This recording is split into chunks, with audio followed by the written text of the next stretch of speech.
madaxweynaha Soomaaliland Cabdiraxmaan Maxamed Cabdullaahi Cirro ayaa lagu soo dhaweeyay magaalada Qudus ee la haysto isagoo booqday guriga madaxweynaha Israa'iil ee ku yaala Qudus. Yeesana ka hoos bixin waayo ma jiro madaxweyne ka socda dal muslim ah oo isaga oo reer koofi dawlad u aqoonsan Qudus booqday tan iyo markii ay ku qabsadeen dagaalkii 1967 markii laga soo tago madaxweynihii Masar Anwar Saadaat oo halka tagay 19 November 1977. maanta isniin ahna waxaa lagu wadaa in Cirro uu xariga ka jaro safaaradda Somaliland laga siiyay magaalada Qudus khaasatan halka loo yaqaan Malxa Technology Park mana badna dalalka halka safaaradda ku leh oo waa 7 dal oo qura kuwaasoo marka Mareykanka laga reebo kulligood ah dalal yaryar oo aan muhiimad diblomaasiyadeed iyo mid istiraatiiji ah toona dunida ku lahayn sida Guatemala, Honduras, Kosovo, Papua New Guinea, Paraguay iyo Fiji. sidoo kale lagu wadaa in Cirro uu ka khudbeeyo aqalka baarlamaanka loo yaqaan Knessetka. sidoo kale intuu Cirro booqashada halka ku joogay oo isaga iyo marwadiisu booqdeen halka loo yaqaan Mount Herzl iyagoo waliba ubax ay ku maamuusayaan dhigay qabrigii Benjamin Ze'ev Herzl oo sidoo kale loo yaqaan Theodor Herzl oo loo aqoonsan yahay asaasaha koowaad oo imaankiisa ka soo baxatay aragtida lagu dhisay dhaqdhaqaaqa loo yaqaan Sahyuuniga oo ah mid ka dhalay hanaanka imika ka taliya Tel Aviv. يلكاد waxaa jirtay kelmad loo laqinay deetana uu madaxweynaha Soomaaliland ka daba yiri midka Isaac Herzog waa kelmad Cibraaniga ah ee Am Israel Khay. Shalom, Am Israel Khay. taas oo macnaheedu yahay dadka reer Israa'iil ha noolaadaan. haddaba kelmadan oo lala xiriiriyo sidoo kale dhaqdhaqaaqa Sahyuuniga waxay soo baxday horaantii 1895 oo ay ka soo muuqatay heesaha wadaniga ah ee dhaqdhaqaaqaasi oo sidoo kale loo adeegsaday waxyaabo ay daabacayeen Sahyuuniyiintii joogay dalkaasi Mareykanka sida Mast 1917 iyo Hivry 1921. shirkii labaad ee qurba joogta reer koofi ee qabsoomay 1933 kaas ujeedkiisu ahaa in qaadacad dhaqaale lagu soo rogo nidaamkii markaa cusba ee Adolf Hitler iyo xisbigiisii Naasiga. rabaygii Hungary Mareykanka ahaa ee Stephen Samuel Weiss ayaa khudbadiisa xilliga ku soo xiray sidatan: waxaanu diyaar u nahay inaanu iska difaacno rabitaanka Hitlerka Jarmalka oo ah in wax la burburiyo. waanu ku soo xiray isla kelmadda aanu imika ka soo hadalnay. waxaa barnaamijkan gacan ka geystay maqaayadda Mendy Palace Restaurant oo lagugu soo kordhiyay adeegyo cusub sida in lagu karinayo cuntooyinka munaasabadaha, aroosyada, ducooyinka, sanad guurada, shirarka iyo dalabaadka khaaska ah oo heer sare ah. meesha ay ku taalo shaashada ka milicso. dadka qaar u dhuun dalool arrimaha diblomaasiyadda ayaana in wax loo laqimo qof dhan oo aad u aqoonsan tahay inuu yahay madaxweyne dal ku tilmaamay mid waxoogaa maamusumo ah. haddii aan halkaasi yara joognana madaxweynaha Mareykanka ee Donald Trump ayaa furka ku xooray Benjamin Netanyahu oo uu ku tilmaamay mid aan talahaynin kadib markii uu duqeeyay caasimadda Beirut ee dalkaasi Lebanon xilli uu Trump doonayay inuu heshiis la galo Iran oo yana arrintaa cambaaraysay. maxay tahay sababta uu biib u doonay inuu weerarka ba sameeyo? ayuu Trump oo xilliga carar la qaacayay wuxuu telefoonka ugu sheegay warqadka Axios. aad baan runtii u carooday waan ogeysiiyay inaanu talahaynin ayuu raaciyay. Trump ayaa sidoo kale waxa uu sheegay Axios iyo warqadka Fox News in wali rajeynayo inuu heshiis is-afgarad ah la gaaro dalka Iran. waxaana sidii la sugayay imaka dhacay heshiiskii Mareykanka iyo Iran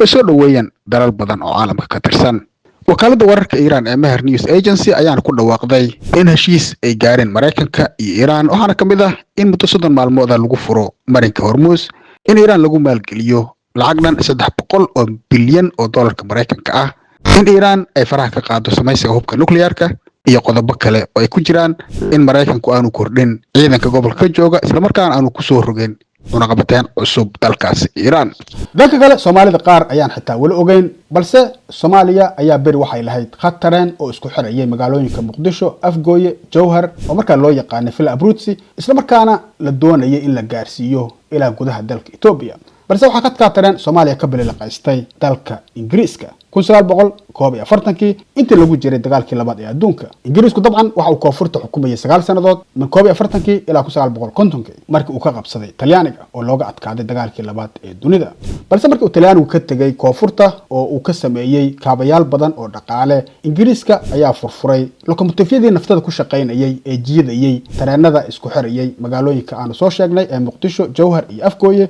waxaanu iyagaas iyo qalabkii kale ee la xiriira ay ku jiraan xitaa biriya xadiidka uu qaaday dalka Eritrea sanadkii xigay ee 1942 isagoo uu ku dhisay khadka tareen ee isku xira Musawac iyo Asmara. maadaama ay nooc ahaan isqaadanayeen labadii xadiid tareen ee ku kala dhisnaa labada dal ee Soomaaliya iyo Eritrea oo uu Talyaanigu wada dhisay. si kastabana mahadhooyinka uu Ingiriisku u geystay Soomaalida inta kuma eka. tusaale marka laga soo tago inuu Ingiriisku dalalka dariska ah ku wareejiyay dhul baaxad weyn oo Soomaaliyeed oo xitaa qaarkood u codeeyeen inay Soomaaliya ku biiraan sida NFD taasoo dabcan Soomaaliya u abuurtay cadow cusub oo istiraatiiji ah iyo burburka aan imika ka hadalnay ee khadka tareen wuxuu sidoo kale waqooyiga Soomaaliya oo marka loo yaqaan Somaliland ka hor istaagi jiray inuu hormariyo sidii dhulalkii kale ee uu gumaysanayay khaasatan sida Cadan isagoo taa bidaalkeeda ka dhigtay meel uu ka dhoofsado hilib arigii ay u baahnaayeen ciidankiisii iyo howlwadanadiisii kale ee ku sugnaa Cadan waxa sidoo kale ka dhigtay taabs istiraatiiji ah si aanay dalalkii kale ee Yurub ee xilligaa la loolamayay sida Faransiiska iyo Talyaanigu halkaa cad u soo dhigeen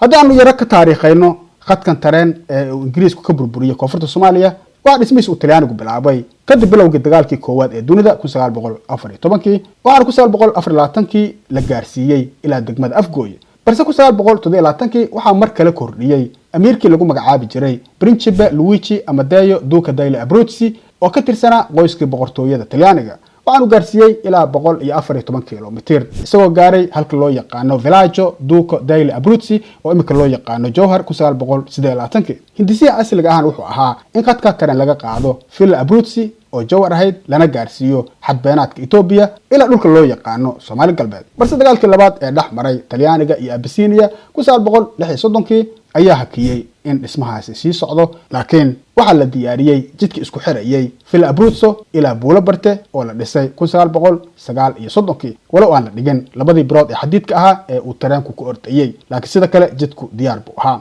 1939 hogaamiyihii fajistaha ahaa ee Benito Mussolini ayaa waxa uu la yimid hindiso cusub oo ah in la dhiso jid iyo khad tareen oo isku xiraya Muqdisho ilaa Addis Ababa balse waxa markii hore la dhisay jidka oo lagu magacaabayay La Strada Imperiale ama jidka Imperialiyada ka hor intaanay burburin Imperialiyadii dalkaasi Talyaaniga ka hor dagaalkii labaad ee dunida yeelkeeda Mussolini waxa uu ku guuleystay inuu dhiso jid tareen oo 200 oo kilomitir ah oo ka soo baxayay Villa Abruzzi ilaa xadbeenaadka Ethiopia si uu ugu adeegsado howlihii saanada oo ay Talyaanigu u baahnaayeen inay qabsadaan Ethiopia tusaale 1930 waxaa khadka xadiidka ah la marsiiyay 19,359 qof oo rakaab ah waxaa dheerayd in loo adeegsan jiray sidoo kale dalxiiska isla sanadkaana waxaa khadka maray badeecadan 43,467 tan oo badi ahaa agab ka soo go'a beeraha oo ku kacay adduunka badnaa 1 bilyan iyo bar liirihii Soomaaliya waana badeecadii halka maraysa ee badi ahayd moos cudbi ama suuf iyo kafe laga keenay beerihii ku ag yaalay Villa Abruzzi lagana dhoofinayay magaalada Muqdisho waxaana maamuleysay shirkadii Ferrovia Somalia ama shirkadda tareenada Soomaaliyeed oo ahayd shirkad dawladeed 1980 nidaamkii militariga ahaa ee hogaaminayay Maxamed Siyaad Barre ayaa mar kale keenay hindise dib loogu soo nooleynayo khadka tareen balse taas waxa meesha ka baxday kadib burburkii 1991 waan ilaa imika si buuxda lagaga soo kabanin